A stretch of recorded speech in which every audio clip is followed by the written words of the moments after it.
அஸ்ஸலாமு அலைக்கும். இப்பொழுது பாராளுமன்ற தேர்தல் அறிவித்த தேதி முதல் இன்று வரை அதிராம்பட்டினம் பேரூராட்சி தலைவர் அஸ்லம் அவர்கள் எந்த பிரச்சார கூட்டத்திலும் தென்படவில்லை என்று ஊர் மத்தியில் பிரபலமாக பேசப்பட்டு வருகின்றது. இதன் அடிப்படையில் நாம் திரு அஸ்லம் அவர்களை சந்தித்து நாங்கள் ஒரு கேள்விகளை கேட்க இருக்கின்றோம். அஸ்ஸலாமு அலைக்கும். தேர்தல் அறிவித்த நேரத்தில் உங்களுடைய செயல்பாடுகள் ஏன் மங்கி போயிருக்கின்றது? இதற்கெல்லாம் யார் காரணம்? இல்லை திமுகவில் ஏதும் குழப்பங்கள் ஏதும் உண்டா? உங்களுடைய கருத்துக்களை பதியவும். அஸ்ஸலாமு அலைக்கும் வரஹ்மத்துல்லாஹி வபரகாத்துஹு. இந்த நாடாளுமன்ற தேர்தலில் தஞ்சாவூர் தொகுதியில் இன்றைக்கி நிற்கக்கூடிய வேட்பாளரில் திராவிட முன்னேற்ற கழகம் திமுக சார்பில் நிற்கக்கூடிய வேட்பாளர் வந்து உலகம் போற்றக்கூடிய அளவுக்கு ஒரு திறமைசாலியான ஒரு வேட்பாளர் நம்மளுக்கு கிடச்சிருக்காங்க. இதில் வந்து என்னை புறக்கணிக்கிறாங்கன்னு சொல்லிட்டு திராவிட முன்னேற்ற கழகத்தில் உள்ளவங்க புறக்கணிக்கிறதாக ஊரில் உள்ளவங்க பேசிக்கிறாங்க. என்னை புறக்கணிக்கிறதுக்கு திமுக கட்சி ஊரில் உள்ள நிர்வாகிகளுக்கு ஒன்றும் சொந்தமான கட்சி இல்லை. திராவிட முன்னேற்ற கழகம் என்னை புறக்கணித்தாலும் இஸ்லாமியர்கள் மத்தியிலையும் மாற்று மதத்தவர்கள் இந்து நண்பர்கள் மத்தியிலையும் திராவிட முன்னேற்ற கழகத்துடைய வேட்பாளர் டிஆர் பாலுக்கு பெருவாதையான ஆதரவுகளை நாங்கள் தேடி வச்சுருக்கிறோம். ஏன்னுக்கிட்டால் எங்களுடைய பணி வந்து இங்கே உள்ள மக்களுக்கு ரொம்ப பிடித்தமான ஒரு செயலாக இருக்கிறதுனால எங்களுடைய சூழ்களை கேட்கக்கூடிய ஒரு நிலையில் தான் அதிராம்பட்டினம் இன்றைக்கி இருக்குது. யாரோ வேலை செஞ்சு யாரோ பேர் வாங்குகிற ஒரு சூழ்நிலை எப்போதுமே இருந்து வந்துச்சு. அந்த சூழ்நிலை இந்த எலெக்ஷனில் நிச்சயமாக ஒரு மாற்றத்தை ஏற்படுத்தும். நாங்கள் வந்து அமைதியான முறையில் எப்படி பணி செஞ்சால் ஓட்டு வேட்டையாட முடியுமோ அந்த அளவுக்கு நாங்கள் பணிகளை செய்து என்னோட இருக்கக்கூடிய ஒன்றிய பிரதிநிதியாக இருக்கக்கூடிய ஹலீம் பாய் மற்றும் ஜஹபர் அலி மேலத்தெரு நண்பர்கள் எல்லாம் நாங்கள் வந்து பெரிய பெரிய நபர்களை எல்லாம் சந்தித்து அந்த கட்சியுடைய பணிகளை எப்படி செய்ய வேண்டும் ஆலோசனை பெற்று அவர்கள் சொன்ன கருத்தின் அடிப்படையிலே இன்றைக்கு மிக தெளிவான முறையிலே அருமையான முறையிலே திராவிட முன்னேற்ற கழகத்திற்கு ஓட்டு வேட்டையாடி பெரும்பாலான மக்களிடத்திலே அதிக வாக்குகளை சேகரித்து வைத்திருக்கின்றோம். நிச்சயமாக இதுவரையிலும் எந்த வேட்பாளரும் பெறாத ஒரு ஓட்டை திராவிட முன்னேற்ற கழகத்திற்கு பெற்று கொடுத்து நமது ஓட்டு வெற்றி ஓட்டாகவும் இந்த தமிழகத்திலே அதிக வாக்குகள் வித்தியாசத்தில் வெற்றி பெற்ற வேட்பாளராகவும் நமது வேட்பாளர் டிஆர் பாலு அவர்களை வெற்றி பெறுவதற்கு ஒரு வாய்ப்பை ஏற்படுத்தி கொடுப்போம்.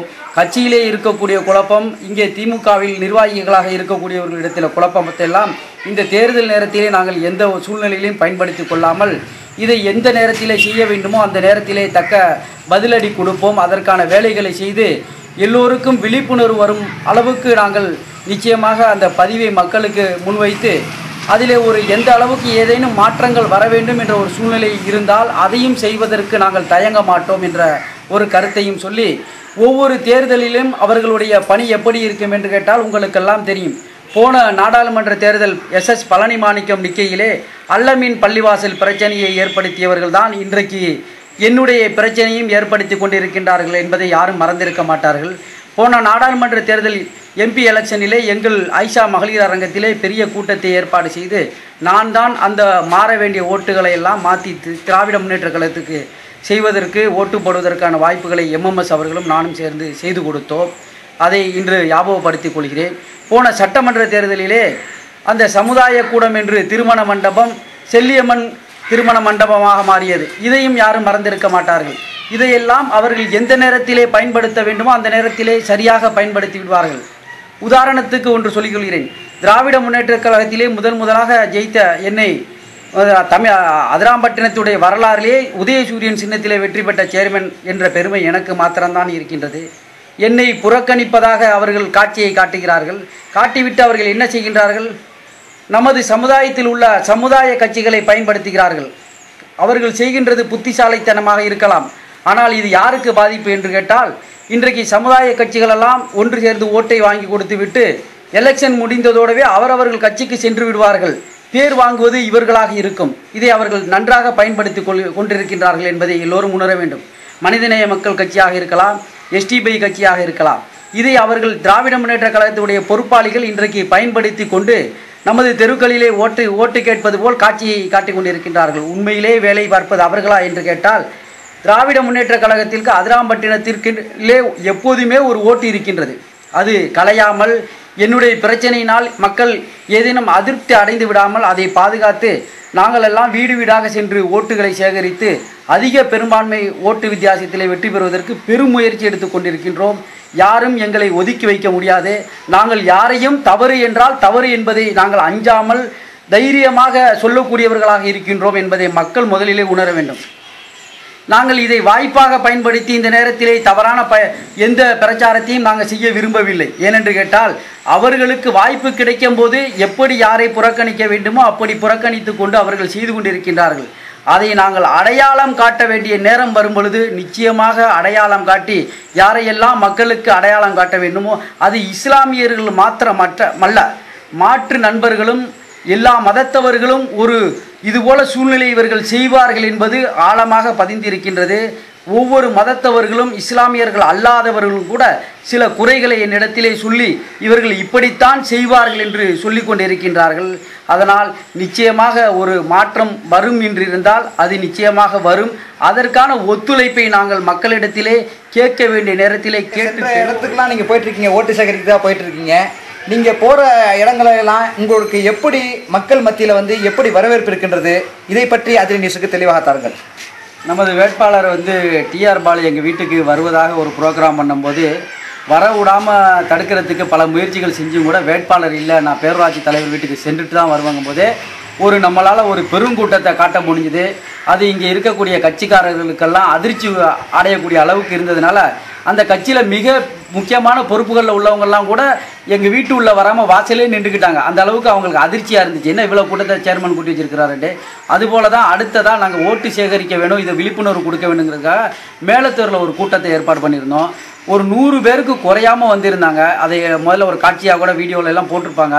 அந்த அளவுக்கு மேலத்தூரில் சரியான ஆதரவு கொடுத்து சேர்மன் என்ன சொல்கிறாரோ அப்படித்தான் நாங்கள் நடந்துக்குவோம், அவருக்கு முக்கியத்துவம் அந்த கட்சியில் கொடுக்கணும் அப்படிங்கிற மாதிரி மக்கள் ஆதரவு கொடுத்தாங்க. அதுக்கு அடுத்தது கீழத்தெருவில் போட்டாங்க. அதே மாதிரி தான் இருந்தது. மேலத்தெருவில் எந்த அளவுக்கு ஆதரவு கொடுத்தாங்களோ அதே மாதிரி கீழத்தெரு ஜமாத்தார்கள் எல்லோருமே வந்திருந்தாங்க. அதில் வேறு கட்சிக்காரவங்க இருந்தால் கூட இந்த கருத்தை ஏற்றுக்கிட்டாங்க. சேர்மனை புறக்கணிக்கிறதுங்கிறது நம்ம ஏற்றுக்க முடியாது அப்படிங்கிற ஒரு கருத்தை ஏற்றுக்கிட்டாங்க. அதை ஏற்றுக்கிட்டு அவங்களும் முழு ஆதரவு, சேர்மன் சொல்கிற பக்கம் தான் நாங்கள் இருப்போம், சேர்மன் என்ன சொல்கிறாங்களோ அதான் செய்வோம் அப்படின்னு சொல்லி இது பண்ணாங்க. ஆனால் இந்த வார்டுகளில் சில பேர் அவங்க கைக்குள்ளே வச்சுட்டு வேலை பார்த்துலாம் நினச்சா கூட தெருவில் உள்ளவங்க தெளிவாக இருக்கிறாங்க. அதுக்கு அடுத்தது இப்போ 1வது வார்டு கோனாறு தெரு இந்துக்கள் மத்தியில் போய் ஒரு கூட்டம் போட்டோம். அதில் நம்ம வேட்பாளருடைய சகலையை நாங்கள் அவங்களும் வந்திருந்தாங்க, அவங்களையும் அழைச்சிட்டு போனோம். அதுபோல் மாற்று மதத்திலையும் நல்ல ஆதரவு இருக்குது. ஏன்னா பேரூராட்சி தலைவருடைய பணிகள் மக்கள் மனதில் இடம் பிடிச்சிருக்கிறதுனால அவங்க மற்றவங்க எப்படி இருந்தாலும் கூட கட்சிக்காரவங்க எப்படி இருந்தாலும் நேர்மையாக உள்ளவங்க நிறைய பேர் இருக்கிறாங்க ஊரில். அது எந்த மதத்தில் இருந்தாலும் சரி. ஆமாம், அந்த அளவுக்கு எனக்கு மாற்று மதத்தில் சொல்லப்போனால் வெளிப்படையாகவே அவங்க என்னை எந்த வகையிலையும் விட்டு கொடுத்துடாமல் நிறைய பேர் ஆதரவாக ஓப்பனாக பேசக்கூடிய ஒரு தன்மையை நான் பார்க்குறேன். நிறைய பேர் இந்த ஒரு மறுமலர்ச்சியான ஒரு விஷயங்களை எல்லாம் எதிர்பார்த்துட்டு இருக்காங்க. என்னென்னு சொன்னால் இப்படி நீங்கள் ஒரு உங்களை கட்சியில் புறக்கணித்தாலும் கூட நீங்கள் அதை அவங்களெல்லாம் எதிர்த்து நீங்கள் இது மாதிரி பண்ணுறதை நாங்கள் பாராட்டுறோம் அப்படிங்கிற மாதிரி சொல்லியிருக்காங்க. அடுத்தபடியாக புது தெருவு, மற்ற தெருவு எல்லா வார்டுகளிலையும் 21 வார்டுகள்லையும் நாங்கள் இதுபோல் அமைப்புகள் அந்த உள்ள தெருவில் உள்ளவங்களை முக்கியஸ்தர்களையும் பொதுமக்களையும் கூப்பிட்டு ஒரு ஓட்டு சேகரிப்பு செய்து கொண்டிருக்கிறோம். நாங்கள் செய்ததுக்கு பின்னால் போய் ஒரு இந்து மதத்தவரை பார்த்து அவங்க கேட்டிருக்காங்க, நீங்கள் எப்படி சேர்மனை வச்சு கூட்டம் போடலாம், நீ காட்டி கொடுத்துட்டா என்ன அப்படிங்கிற மாதிரிலாம் செஞ்சுருக்காங்க. நம்ம மதத்தவர்கள் அவங்கள்ட்ட பழகும்போது அந்த மாதிரி ஒரு இவ்வளோ பெரிய வார்த்தையெல்லாம் நம்ம யாரையுமே சொன்னதில்லை. காட்டி கொடுத்துட்டா, நீ காட்டி கொடுத்துட்டா அவங்களோட இருக்கிறான்னு சொல்லிட்டு. ஆனால் நம்மளோட ஒரு இந்து நண்பரை பார்த்து அந்த வார்த்தையை அவங்க கேட்டிருக்காங்க, நீ காட்டி கொடுத்துட்டா, நீ எப்படி கூட்டலாம், நீ எப்படி பண்ணலான்னு சொல்லிட்டு. அதுபோல் துவேஷமான ஒரு எண்ணத்தை வெளிப்படுத்தாமலே வச்சுக்கிட்டு இருக்கிறதெல்லாம் இப்போ வெளியாகுது. இதை நம்மளெல்லாம் மனசில் வச்சுக்கிட்டு நம்ம ஊரில் இருக்கக்கூடிய அனைத்து மதத்தவர்களோடையும் ஒத்துமையாக இருந்து நம்ம இதை நிச்சயமாக சாதித்து காட்டணும். ஏன்னு கேட்டால் அவங்க ஒரு திட்டத்தை போட்டுக்கிட்டு எல்லா செயலும் செய்யும்போது நம்ம திட்டம் போடாமலே இருந்தோம்னு சொன்னால் அது நம்ம முட்டாளாயிடுவோம். அப்படி இருக்கக்கூடாது. எல்லா மதத்தவரையும் அனுசரித்து நம்ம எல்லா வார்டுகள்லையும் ஒற்றுமையாக இருந்து கட்சி பொறுப்பு தான் முக்கியமான பொறுப்புங்கிறத விளங்கக்கூடிய ஒரு நிலையை ஊரில் ஏற்படுத்தணும். ஏன்னு கேட்டால் நான் போய் மாவட்ட செயலாளரையோ வேட்பாளரையோ பார்த்துட்டு வந்தால் கூட இவங்க என்ன சொல்கிறாங்க, எங்களெல்லாமல் எதுவும் செஞ்சிருவாங்களாங்கிற கேள்வியெல்லாம் கேட்குறாங்க. அப்படியெல்லாம் கேட்கும்போது அப்போ அதுலேருந்து என்ன புரியும் சொன்னால் அந்த கட்சி பொறுப்பில் இருக்கிறவங்க தான் முக்கியங்கிறாங்க. அந்த பொறுப்பை யார் இருக்கணும், ஒரு நல்ல மனிதர் இருக்கணுங்கிற ஒரு சூழ்நிலையை நம்ம ஏற்படுத்தணும். அதுபோல் இப்போ எப்படி பேரூராட்சி தலைவராக ஒரு இஸ்லாமியர் வர்றாங்களோ அதுபோல தான் நம்ம எல்லாத்தையும் நினைக்கணும்.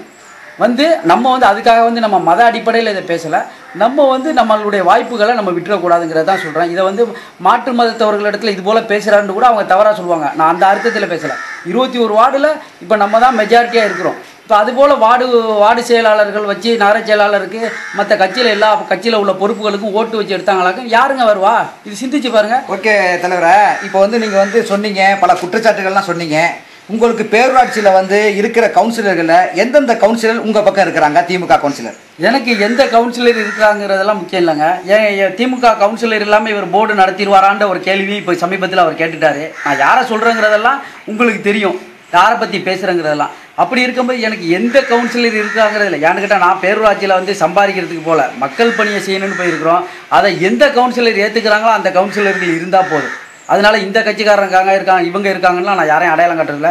என்னுடைய அந்த தேர்தல் வந்து என்னைக்கு நம்மளுக்கு 24/4/2014 அன்னைக்கு முடியுது. அதோடு எங்களுக்கு 2.5 வருஷம் முடிஞ்சு 25ஆம் தேதி 50% எங்களுடைய பேரூராட்சி பொறுப்புக்கான நாட்கள் முடிந்து அந்த மீதி உள்ள 25ஆம் தேதியிலேருந்து 2.5 வருஷம் இருக்குது.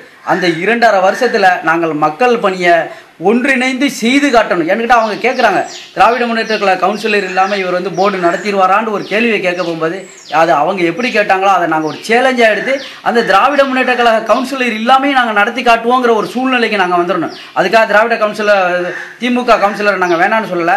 இல்லை எங்கள் கட்சி தான் வேணும், அவர் தான் முக்கியம்னு சொன்னாக்கா அவர் இல்லாமல் கூட நாங்கள் நடத்தி நல்ல முறையில் காட்டுவோங்கிறதை நாங்கள் இது பண்ணோம். ஏன்னுக்கிட்டா அவங்க வந்து எப்போ சவாலுன்னு வந்துட்டாங்களாக்க நம்ம சவாலுக்கு நம்ம தயாராக இருக்கணும். இல்லைன்னு சொன்னால் அந்த பதவியில் இருக்கிறதுல அர்த்தமே இல்லை. இதை பார்க்குறவங்க நிச்சயமாக நீங்கள் எல்லாருக்கும் ஃபேஸ்புக்லையும் உங்கள் இமெயிலையும் ஷேர் பண்ணுங்கள். அப்போ தான் எல்லாருக்கும் இதில் குறிப்பாக வந்து நம்ம இஸ்லாமியர்கள் மட்டும் ஷேர் பண்ணக்கூடாது, மாற்று மதத்தவர்களுக்கும் நண்பர்களுக்கும் எல்லாருக்கும் ஷேர் பண்ணணும். ஊருடைய சூழ்நிலை வந்து எல்லாருக்கும் தெரியணும். அவங்க புறக்கணிக்கிறாங்கிற செய்தியை விட்டுருங்க, அவங்கள வந்து மக்கள் புறக்கணிக்கக்கூடிய நேரம் வந்துருச்சுங்கிறத மட்டும் இந்த நேரத்தில் நான் உங்களுக்கு பதிவு செய்கிறேன். அதுதான் முக்கியமான செய்தி. என்ன அவங்க அழைச்சாலும் அழைக்காட்டி நான் வந்து திமுகவுக்கு வேலை செய்கிறதுல எந்த ஒரு மாற்று கருத்தோ மாற்று செய்தியை நான் சொல்ல மாட்டேன். ஆனால் அவங்க எதிர்பார்க்குறாங்க இவர் திமுக விட்டு போயிட்டா நல்லதுன்னு சொல்லிட்டு. அதுக்கான வாய்ப்பு இன்ஷா அல்லாஹ் அது வந்து இப்போ எந்த காலத்துலையும் நடக்காது. இப்போ உள்ள சூழ்நிலைக்கு நாங்கள் தான் அதிகமான ஓட்டை வாங்கி கொடுக்கறதுக்கான முயற்சிகளில் ஈடுபட்டு நாங்கள் அதுக்கான வேலைகளை செஞ்சுட்டு இருக்கிறோம். நிச்சயமாக அது வெற்றி பெறுங்கிறத சொல்லி அஸ்ஸலாமு அலைக்கும் வரஹ்மத்துல்லாஹி வபரகாத்துஹு.